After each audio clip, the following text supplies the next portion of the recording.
Coming tonight. My name is John Papa. With me is Ted Fiore and Ruth Papa, or DPS Advisors. I've been in the financial service field for 39 years now, and we do these retirement masterclasses all over northern New Jersey. We do them at libraries, restaurants, and we try to educate and empower people so they can make better decisions with their hard-earned money. A couple of housekeeping things first before we get going. Number one, I apologize about the no alcohol rule, okay? Here's the reason. If you come in this room with alcohol and something happens on the way home, driving home, I am now part of that lawsuit. So if there's no alcohol in this room, you weren't served here, I had nothing to do with it, I'm okay, that doesn't affect me. So I apologize for that. So with that being said, if you can turn off your cell phones, put them on silent, that would be fine so we don't get interrupted. I think, because we're going to serve dinner tonight when we're done with our presentation, we go about an hour. We go about an hour. I won't take questions throughout the presentation, but I'm going to be here afterwards while they were serving you your dinner, and I can answer any questions that you guys might have, okay? Every one of you received one of these check-in things. It's on your place setting. I need for every person in this room to fill this thing out, whether at the end of the night you're going to take advantage of our offer to come meet with us or not. I need that because I need to show it to the IRS so that we did an event tonight, okay? So every person has to fill this thing out. If you're a husband and wife together, you can do one and just put both your names on it, okay? So this will be collected when our presentation is over. So please, if you get a chance, fill this out for us, okay? We gave you a notepad, we gave you a pen, take some notes. We're going to talk about a few different topics tonight that affect everybody in this room. Like I said, we've been advisors for... Yeah, we're going to try... We just told him. Oh, I'm sorry. Yeah, I think he's on it.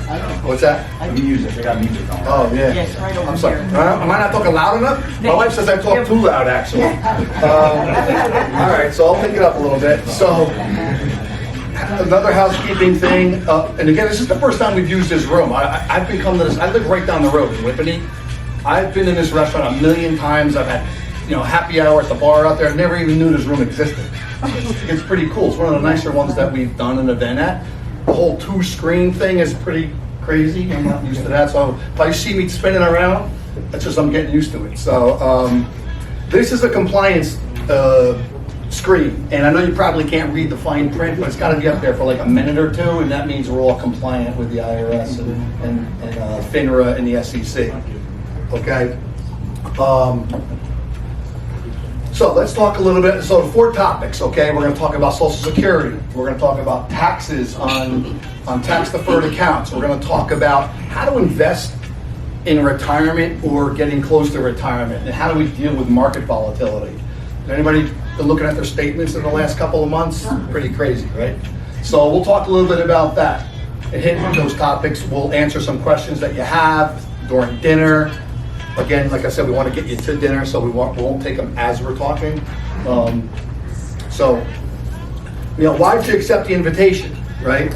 This is a little, I'm going to pass the video because we watched it already and we want to get moving, but a little background of my background. So my dad was a hairdresser. I grew up in Roseland, New Jersey. We had 6 people living in our house in a 1-bathroom house. I shared my bedroom with 3 brothers, okay?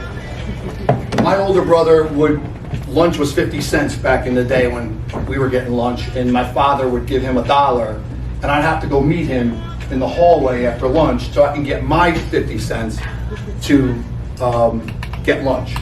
And, I learned early on, my parents didn't have a ton of money. We were lower middle class. Like I said, he was a hairdresser.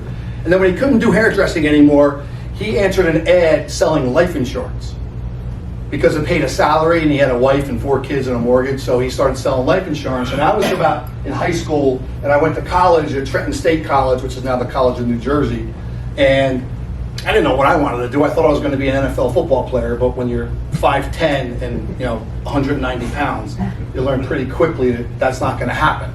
So he's like, what do you want to do? I'm like, I have no idea. He goes, why don't you come intern in the insurance agency that I work at? So I did, got licensed, and I knew I hated selling life insurance. So when I graduated college, he's like, what do you want to do? I'm like, I'll do this, but I'm not doing selling life insurance for the rest of my life. I'm never going to make it. So, but I like investments. I was an economics business major with an economics background. I really liked investment plans. So I got licensed and started building investment accounts for people.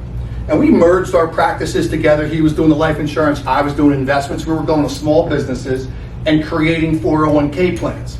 And we're going to talk a lot about tax deferred accounts tonight and the pros and cons of them. And I was part of the problem for a long time in my career, but now I saw the light about taxes and what effect taxes have on tax deferred accounts, because now clients are trying to figure out, how do I get my money out of a 401k or an IRA without paying, getting crushed in taxes. So that's how we started DPS Advisors. And my father taught me a long time ago, he was in the service business being a hairdresser. He's like, you have to take care of your clients as if they're your family and they're your friends, regardless. It'll pay you back in spades.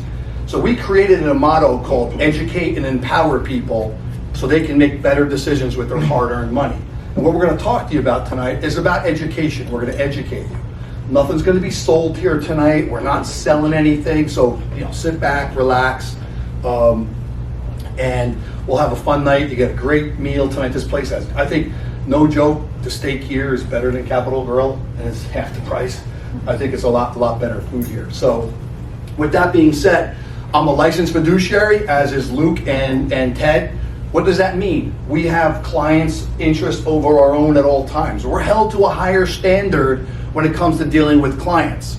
If you're working with a big box firm advisor who is just a suitable, not a fiduciary, I use the analogy of Home Depot, and you just say you need a hammer to hang a picture in your house, and he sells you or she sells you a 20-pound hammer. You asked for a hammer, they sold you a hammer. That's a suitable recommendation. If you came to me, Ted, or Luke and did that, and we sold you a 20-pound hammer, and you file a complaint, we're probably getting fined by the SEC. We're like Home Depot. We got to take it to the aisle with the hammers. We got to show you we have hammers that are 1 pound, the sledgehammers. Let me ask you some questions about your health, any orthopedic issues, any heart issues, and find out and get you to the standard of care that is this hammer right for you in every financial decision you make. That's the fiduciary standard. So if you get one thing out of tonight, it's to make sure that whoever you're working with is a licensed fiduciary, okay? There are only 2 registrations that can say they're fiduciaries. One is a CFP, Certified Financial Planner. The other is a Registered Investment Advisor, RIA.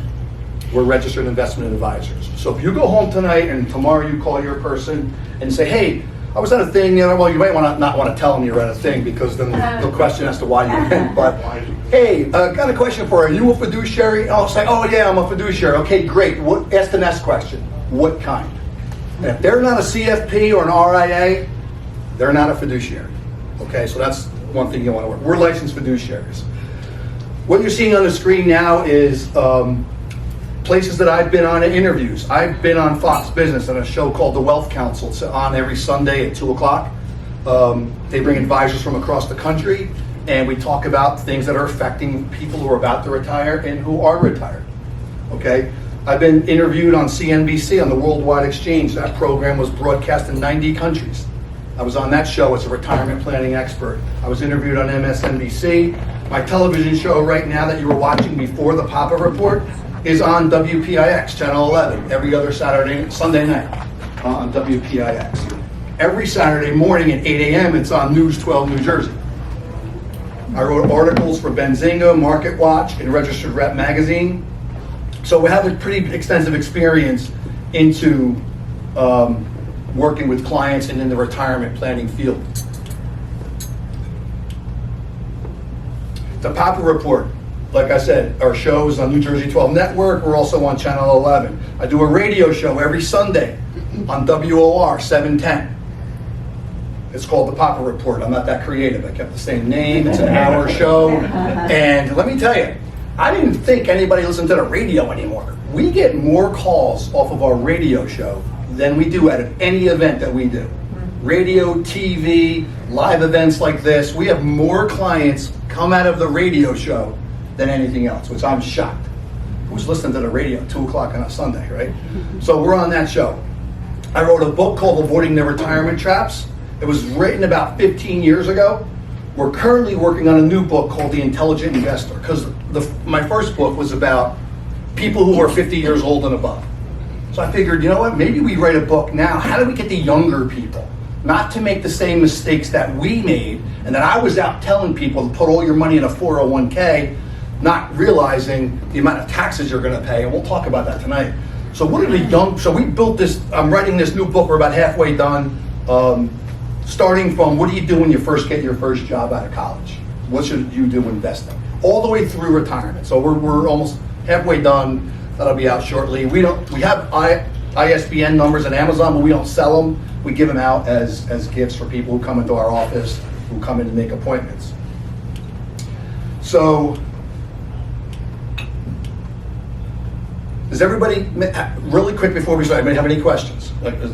About what we're going to talk about, Social Security, taxes on qualified plans, and then market volatility, okay? Ted's going to come up and talk a little bit about Social Security, and we'll move on forward, and then we'll get you to dinner, pretty soon, okay? Ted? All right, thanks, John. Welcome, everyone. So I've been in financial services industry for over 30 years as well. Not quite as long as John, but a long time. But I'm the new guy to the firm, being here about a year with DPS. And as a new guy, I kind of drew the short straw, meaning that I have to talk about Social Security, which in itself is not a bad topic. I like talking about it. But when you understand that there are actually 2,700 rules that govern Social Security, and in 2018, the Social Security Administration conducted their own survey. They determined that there are over 9,000 different ways that a married couple can file for Social Security benefits. So I have to talk about 2,700 rules and 9,000 ways to file in 5 or 10 minutes. So wish me luck. 10 stretching. 10 stretching. So here we go. With all of that said, there's really two questions people have when it comes to talking about Social Security. The first is, will it be there when I need it? And the answer to that question is yes, but. The second question is, when is the best time for me to file? And the answer to that question is, it depends. So you're going to get a lot of concrete advice here tonight with yes, but, and it depends. All right, so we're going to give you just a little history lesson. Social Security was enacted 90 years ago by FDR in 1935. And they literally were throwing darts at a board and said, Social Security, the full retirement age is going to be 65 years old. 60 is a little bit too young, and 70 is a little bit too old. So we're going to make the full retirement age 1935, 65 years old. However, in 1935, the average life expectancy was 59 years old. So if you think about it, full retirement age is 65, the average life expectancy is only 59. They weren't expecting many people to live long enough to take Social Security at all, let alone for 30 years like we're seeing today. So here we are 90 years later. All they've done is raise the full retirement age from 65 to either 66 or 67, depending on when you were born. But now the average life expectancy is about 79 years old, right? So people are living a lot longer than they used to. And what's happening, if you think about it, right, between the baby boomers, Generation X, Generation Y, we are now at the point where we have more people taking money out of Social Security than are paying into the system. I saw a statistic just the other day that by 2034, for the first time in the country's history, we are going to have more people in retirement age, 65 or older, than who are 18 years and younger, right? So there's a big demographic change that's going on in the country. Last year, 70 million people took money out of Social Security, all right? So what's happening is that the trust fund that was being built up after all of those years when people weren't living as long as their full retirement age, now people are living 20, 30 years in retirement and collecting Social Security, right? So if Congress doesn't do anything, the estimates are between 2035 and 2037, the trust fund itself is going to go bankrupt, right? But if you think about it, people are still paying into the system, right? People like Luke are going to be paying a long time after we're all retired, or some of you may be retired already. So money will still be, it's a pay-as-you-go system, right? It's not like the money that Ted Fiore has been putting aside for all these years is waiting for Ted Fiore to claim Social Security. That's not how it works. The people that are paying in now, the people who are in retirement and taking Social Security are taking that money out. More people taking money out than's going in. So Congress can do a few things, right? Potentially, they can raise the full retirement age even higher than 66 and 67. They could potentially do that. There's a thing, if you look on that screen here, the Social Security wage tax, right? That for 2025, you can see it's $176,000. And what that means, if you ever look at your pay stub and you see either Social Security tax or FICA, people are always wondering, who's the FICA guy that I'm paying 6.25% of my earnings to every year? And that's actually the money that goes into that Social Security Trust Fund. It stands for the Federal Insurance Contributions Act, right? But if you make above $176,000, if you're making $200,000, $500,000, or $1 million, anything above that number is just not taxed for Social Security anymore. So you can see in 2024 it was 168,000. So they can continue to raise that. They can certainly raise the full retirement age. There are other things that we believe between now and 2035, 2036, Congress will most likely do. Because if you think about it, any politician's major goal is to get him or herself reelected, or if they're at a term limit, it's at least to get their party reelected. So it's not a winning strategy to tell people that you're not going to get paid in Social Security what you were expecting for all of these years. So we believe that something will be done with Congress. If Congress doesn't do anything, if the fund is fully depleted, what will happen is you'll still get about 80% of what you would have gotten if they don't change anything, just because more people are taking money out of the system than paying into the system. All right, so the second question is, when is the best time for me to file for Social Security? And it's a one-size-fits-one answer, right? It's not one-size-fits-all. Everything is dependent on your own personal situation. Everyone's situation is unique. Like you look around the room, except for Luke, we're a pretty homogeneous group. We're kind of all in the same category, give or take, right? So, but you would think that, it's pretty much everybody should do the same thing. But depending on whether you're married, whether you're divorced over 10 years, they refer to us as the sandwich generation, right? So some of us are still taking care of financially parents, while at the same time we're taking care of children. We're kind of sandwiched in between. You have to look at your own health, right? It's a strange thing for financial advisors to tell you, but you should go talk to your physician. Talk to your physician about longevity, right? The good news is, as I said earlier, average life expectancy for women is about 79, for men it's about 75. But the fact that we're all still in the room today, we can all expect to live to about 85 years old. So as you're aging, you can expect to live longer. So that's the good news, right? And everyone's situation is unique. Some people still get pensions, which is, a unique proposition. But if you have a pension coming in, if you have any rental income coming in, if the husband or the wife made more money during their peak earning years, you qualify for Social Security by earning what's called 40 credits. So essentially, if you've worked full-time for over 10 years and you've paid taxes for those full 10 years, you earn Social Security. What your benefit is going to be is based on what your income was over 35 years, however, the maximum that you've earned over 35 years. And some things to consider, right? If you file at 62 years old, you will get about 75% of what you would have gotten had you waited until your full retirement age, again, which is, for everyone in this room, it's either probably 66 or 67. However, if you wait to the maximum age of 70 years old and then you file, you're going to get about 132% of what you would have gotten on a monthly basis had you filed at your full retirement age. And there's something that's called delayed retirement credits. So between your full retirement age, so it's either 3 or 4 years, the Social Security Administration is going to give you an 8% bump a year, right? So that's why the numbers look as high as they do. But again, it depends on your personal situation. So we want to give you a quick example, if you can forward to the next slide, John.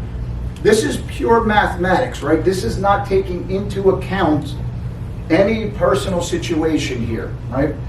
We have clients, Ron and Nancy, and we're going to give you 3 scenarios here, right?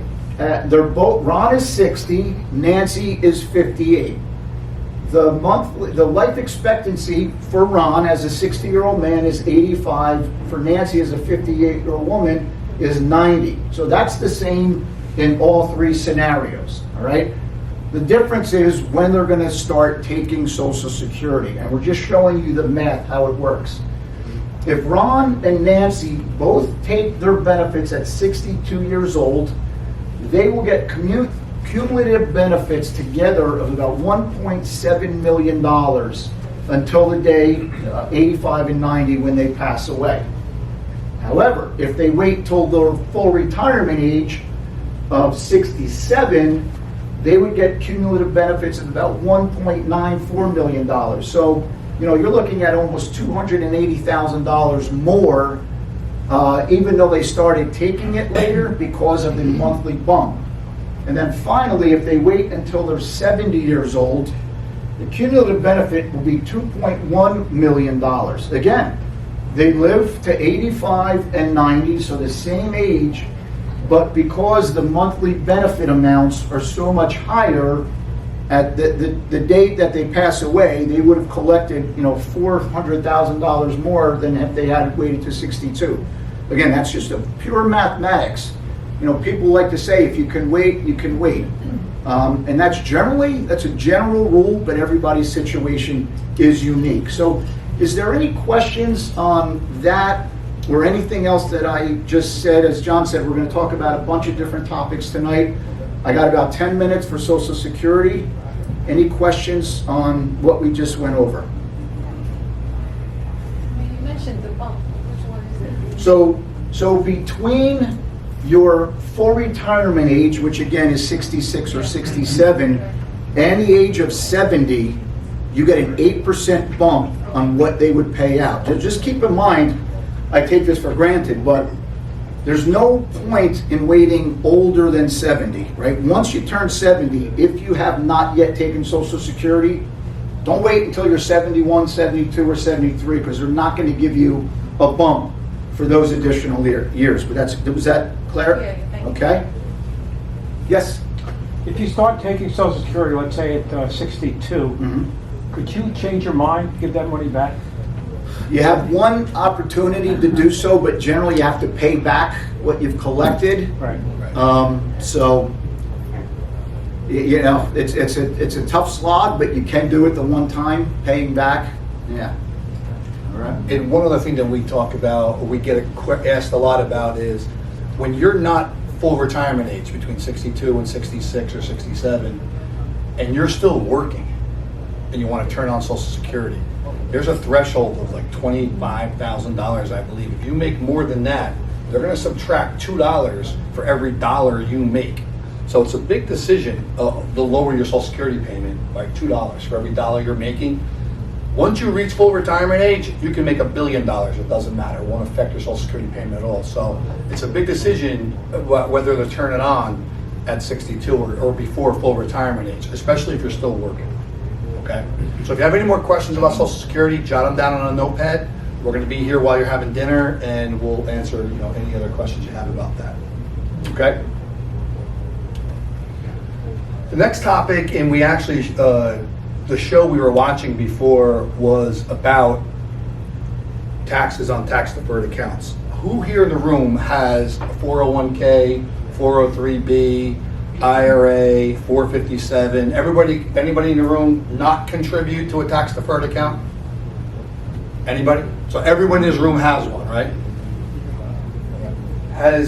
Have you ever calculated the amount of taxes you're going to pay on the distributions that you're going to take on your tax deferred accounts? Has your current advisor ever talked to you about it? Has your current any accountants in the room? Any accountants who do individual tax returns, really? Okay, good, because I might say some stuff that you might not like, but it's not personal, but it's a math thing, right? So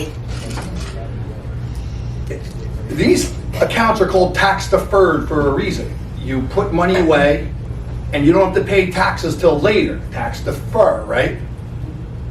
Our country's 36 and a half or 37 and a half trillion dollars in debt. We don't make anything in our country. We only collect revenue in taxes. Where do you think tax rates are going between now and 10, 20, 30 years down the road? Does anybody in this room think tax rates are going to go down? Okay. Everybody heard of Ronald Reagan? He was president, right? You know what he was before president? He was an actor. And in 1940-something, he even played in a Western movie and made $1 million. You know what his tax rate was on $1 million in income in 1940? 90%.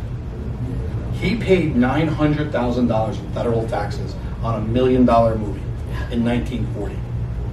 So taxes on qualified plans are something that you really need to consider. And if your current advisor is not talking to you about it and your accountant's not talking to you about it, you better ask why.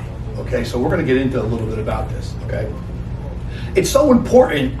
We built a website called dpstaxbill.com. If any of you were watching the show before, you can go to that website, plug your numbers in, and it'll show you what the taxes you're going to pay. I'm going to give you an example in a few minutes. We're $36.5 trillion in debt. Most people in the room think we're going to be paying taxes.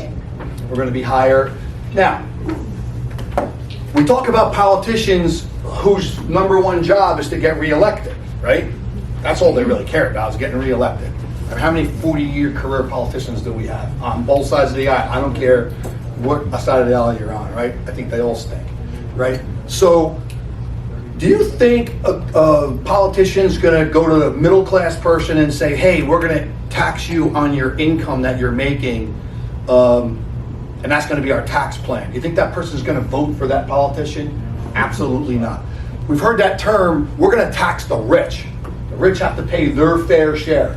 Who's sick of hearing that term, right? I'm one of them. So, I'm sick of hearing it, I mean. So, I'm sick of hearing it. So, but the people who have, everybody in this room, raise your hand when you said you have a tax deferred account, 401k, IRA. Do you think a politician's going to have a problem selling it to the middle class and working class that, hey, you know what we're going to do? We're going to raise the tax rates on the people with the tax deferred accounts, the 401ks, the IRAs.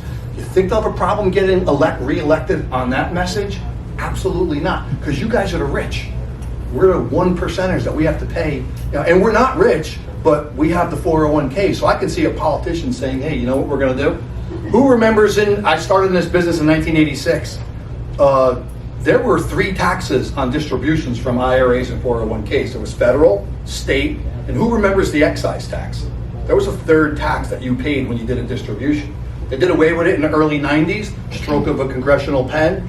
Who's to say that they can't just put it right back on because we're $36.5 trillion in debt with no way to pay it? How much money do you think is sitting in 401ks, IRAs, 457s right now as we're sitting here? And all of our IRAs, 401ks in the whole country, add it all up, how much money do you think is sitting there? That's never been taxed, that's got a big bullseye on it, a bit ready to, how much? $40 trillion. So do you think Congress doesn't know that that money is sitting there? That they know that's something they're gonna be able to tap into? Not worrying of looking at taxes on your qualified plans, you're making a big mistake. So, what are your options? Well, we could do nothing, because listen, I've been doing this a long time with people in this age category. Change is hard, right? We don't like change. We all like to stay the course, do it the same way, the easy way. Staples made that easy button thing, you know, it's pretty funny. No one likes to change. So you could do nothing, and we'll talk about what's gonna happen on that, okay? Or you could pay some taxes now, and we're gonna talk about that. So let's talk about, I just took an average account balance, 65 years old, $500,000 in an IRA, 401k, 450. That's not crazy, right? People in this area were making money and putting money away, get company matches. Is that a fair number to use as an example? So you're 65 years old. When do R&Ds kick in? Do you guys know that? For most of our working lives, it was 70 and a half. Then it went to 72, and now it's 73, right? So that person, that 65-year-old person, has 8 years to go before the R&Ds kick in. And let's look at what's going to happen. So let's say they earn 7% in their portfolio. That's not crazy aggressive, right? Money markets are paying 4.25 right now. So if your advisor can't get you 7, you should fire that advisor. That was a joke. All right. So the account earns 7% for 8 years. At 73 years old, you have $859,000 in that IRA. $859,000. And now the RMD kick in. And the IRS has a chart that they calculate, and you have to take the distribution out. That first year's distribution is $34,781. Okay? That you have to take out no matter what. Regardless of whether the market's up, the market's down, whether you need the money or not need the money, you have to take it out because you have to pay your taxes. And we talked about living longer. We're all living longer. So let's say that person lives to 90.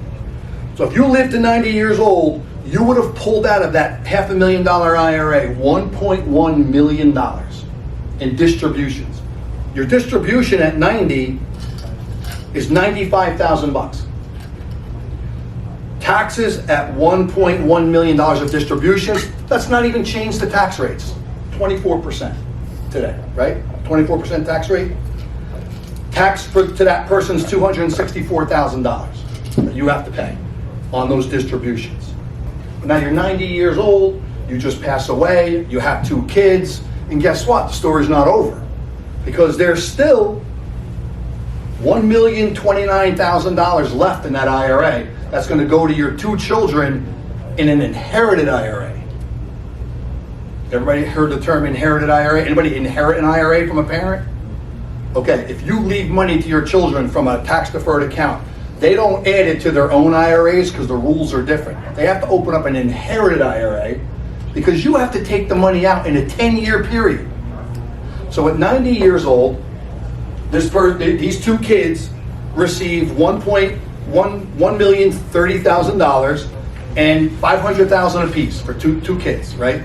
They have to take it out over a 10-year period and take money out every year within that 10-year period. So that's $50,000, easy math with no earnings, right? So probably in their prime working years, so whatever they're making, add 50 grand to their taxable taxes.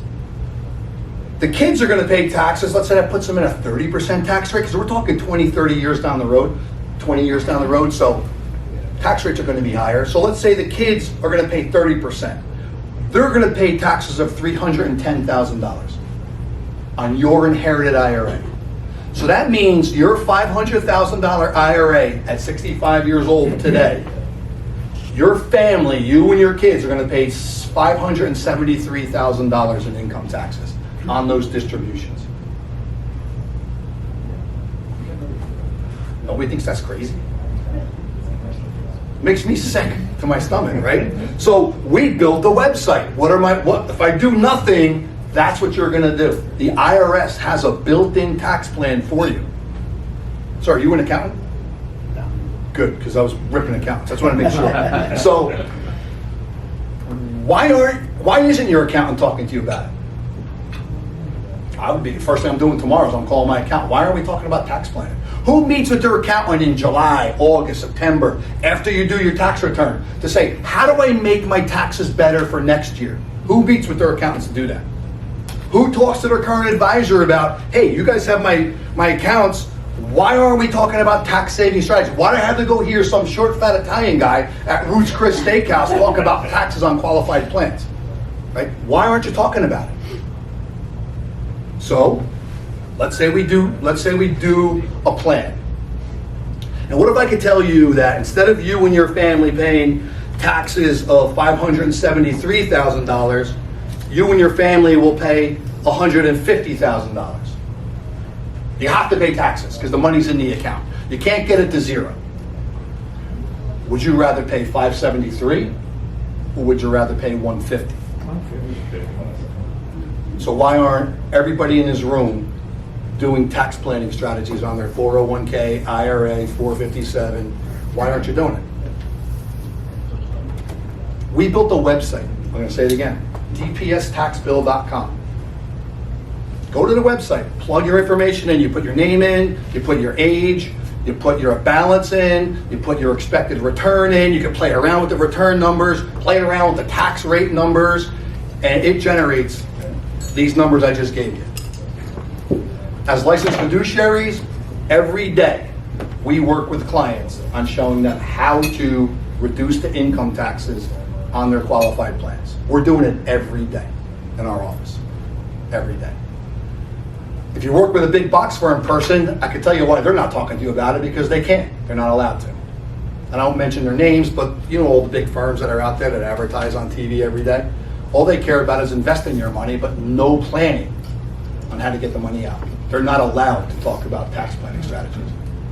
Okay? We do it every day. Every day we're saving people. This is a real live case, by the way. This case we work on, I get this all the time. We're working on this couple that has $500,000 in their IRA and he's 65 years old. And that family's gonna pay $150, not $573. So you have to put in your thing, what are some of my options? Option 3, tax efficient options, Roth conversion, life insurance options. Don't freak out on the word life insurance. Oh my God. I had two husband and wife who were educators. Educate people, education, police, fire, government employees, they have a pension, right?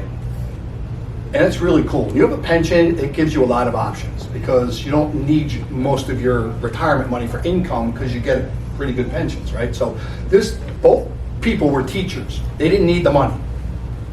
We were able to show them and had about that each in their 403B, about $1 million. I was able to show them how we're going to pass on $3.5 million to their kids and grandkids, income tax free, from their 403B accounts. Instead of paying, $700,000-$800,000 in taxes, they're going to pay about $300,000, but pass on $3.5 million to their kids, tax free. So when your kids receive an inherited IRA, they're receiving a tax time bomb. When they receive tax-free money, they celebrate you. When you send them an inherited IRA, they get a little pissed because it costs them more money, right? So you got to do tax planning strategies, and that is something that we do every day. We talk to our clients about. So if you're interested in that, just write on that sheet of paper, yeah, I'd like to talk about tax planning strategies, and we're going to talk about the whole process after we're done here. A quick question about that.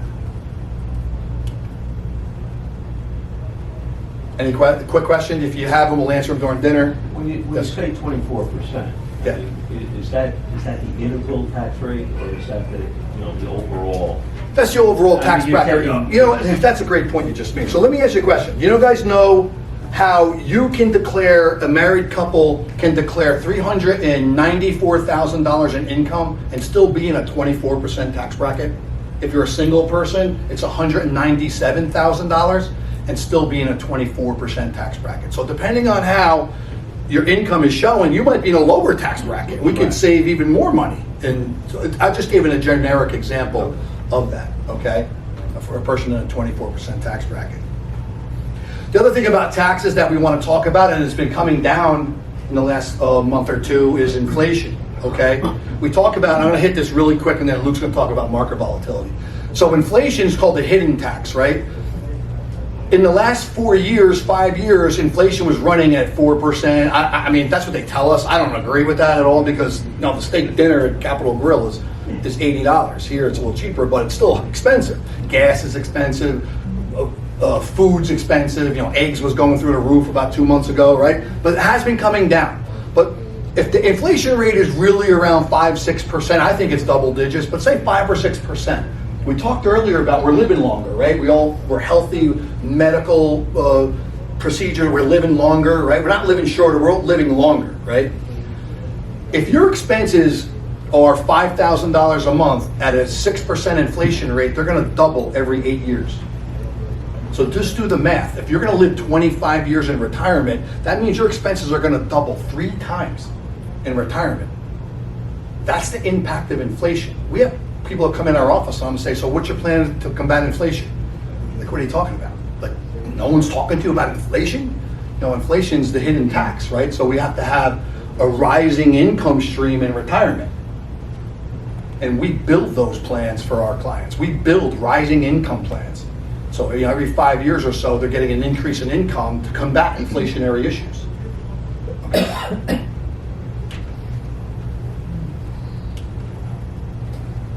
So we're going to talk a little bit about market volatility. Luke, you want to just come over here and just go off this and go off the screen? It's a little easier that way. Market volatility and how it could affect you guys as you're approaching retirement. Maybe you're in retirement already, or maybe you're not ready for retirement, but it's still just good to know how to prepare for it. Investing in retirement is totally different than investing while you're working. When you're working, you're receiving an income. You can afford to be aggressive with your investments, which is what you should absolutely do. Once you're getting closer to retirement and you're about 5 years out, that's when you want to start shifting to a more conservative portfolio. Once you're in retirement, you really need to worry about market volatility because you can't afford to take a loss in the market and having to take money out of your IRA and the RMD. Because once you're 73 and RMDs are due, and if you haven't done any Roth conversions, that RMD doesn't care if the stock market is down, and you still got to take that RMD money out by December 31st. So I want to show you guys an example of how a loss could potentially affect you. If you lose 10% in your portfolio, it's going to take 3.6 years at a 3% return to get back to even. At a 6% return, it's going to take almost 2 years. In 2022, both stocks and bonds were down. Has everyone here heard of the 60-40 balanced portfolio? 60% stocks, 40% bonds? Well, in 2022, that portfolio was down 25%. Because the concept that stocks and bonds have an inverse relationship is a lie. Bonds are affected by interest rates. In 2022, the Federal Reserve started raising interest rates and bond values went down, and that 60-40 balanced portfolio got crushed. If you go back to the chart, if you lose 20% in your portfolio and you're now a conservative investor because you're in retirement or approaching retirement, it's going to take 7.5 years at a 3% return to get back to even. At a 6% return, it's going to take almost 4 years. And with the RMD on top of that, it's going to be nearly impossible to do. I want to show you guys another chart here. If you start with $100,000 and you lose 10%, that leaves you with $90,000, and you need an 11.1% return to get back to $100,000. You may think that because you lost 10%, that a 10% gain will get you back to even. Unfortunately, that's not how it works. If you lose 25%, that leaves you with $75,000, and you need a 33.3% return to get back to even, which means you'd have to take a crazy amount of risk to get that kind of return. So you just really need to keep your eye on market volatility in retirement. And there's just one more chart I want you guys to have a look at. This is showing a $1 million IRA from 2000 to 2009 with 4% distributions taken out and sustaining losses in the market. If you see at the end of this period, this person's left with $480,000. So what happens if you live 25 to 30 years in retirement? Because people are living longer nowadays, not shorter. So your investment philosophy in retirement needs to change than the philosophy you had while you were working. Good job. Okay, so why does that matter to people in this room, right? We're older, we're getting closer to RMD age, and we all said we have a tax deferred account. So let's say you were 73 years old in 2021. You turned 73 at the end of 2021. So you have the RMD first year in 2022, right? Your IRA was worth $1 million. That's when they calculate how much you have to take out. On December 31st of the year prior, whatever your balance is, that's what generates the RMD for the following year. So on December 31st, you have $1 million in your IRA. We just talked about living 25 to 30 years in retirement. You don't change your investment philosophy. You kept it in that 60-40 balanced portfolio. Your account went from $1 million to $750 because that balanced portfolio was down 25% that year. Does that make sense?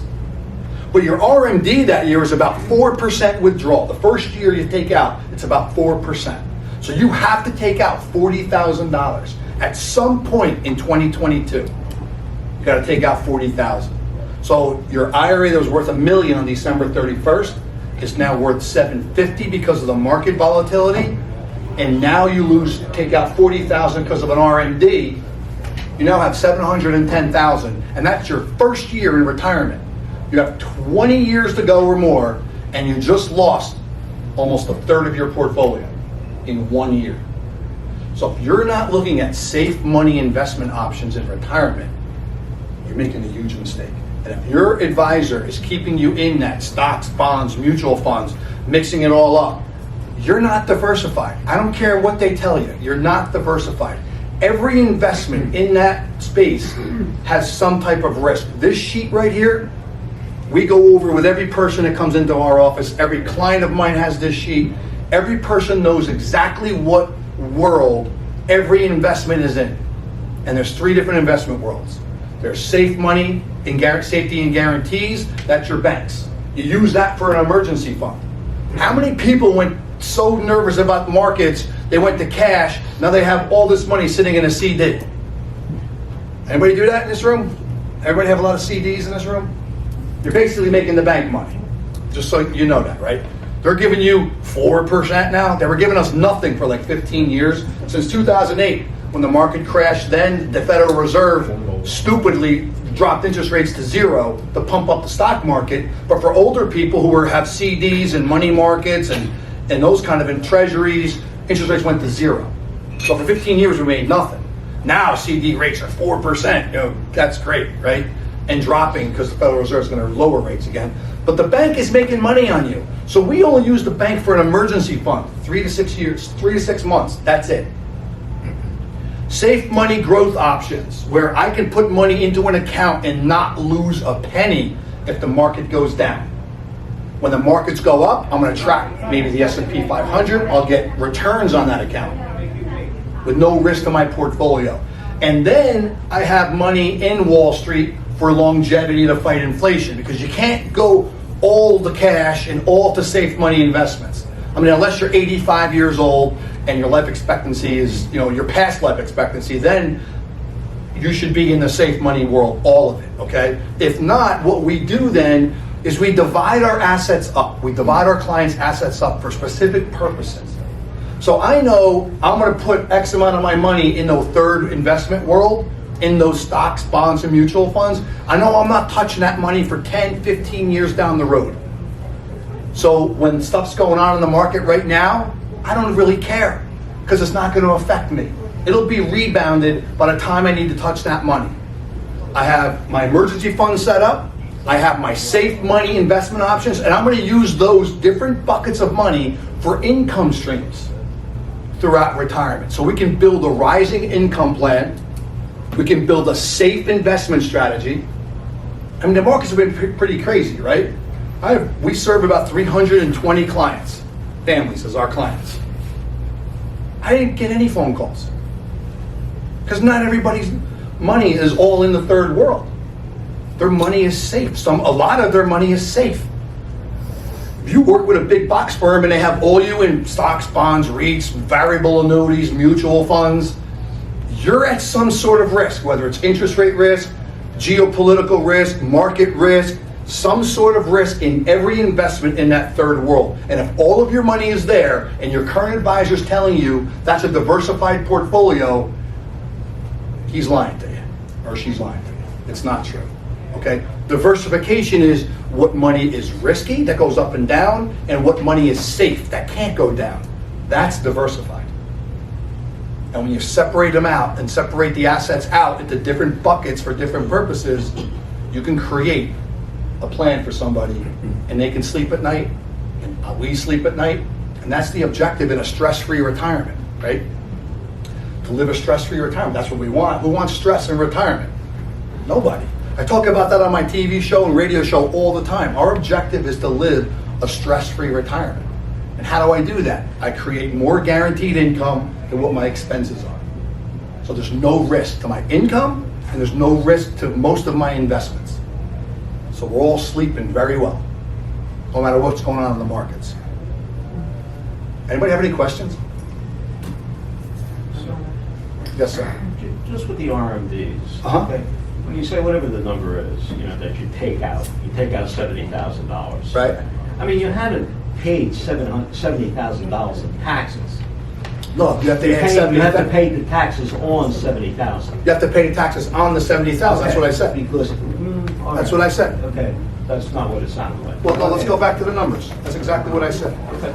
You don't have to prove it. No. So what I said was, between 73 and 90, you're going to take out $1.1 million of distributions. Right. The first year, it's $33,781. Right, so you're at.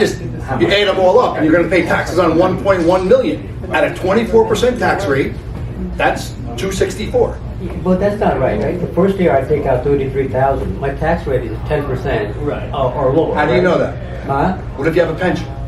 What if you have Social Security? Yeah, you go up to 100,000. Listen, every person's situation is totally different. So how much income are you taking versus how much income he's taking versus how much income she's taking? So how do I know that? I'm giving an example on a person that's in a 24% tax bracket. And it's pretty simple to get to. It's not that hard. It's not that hard to reach that.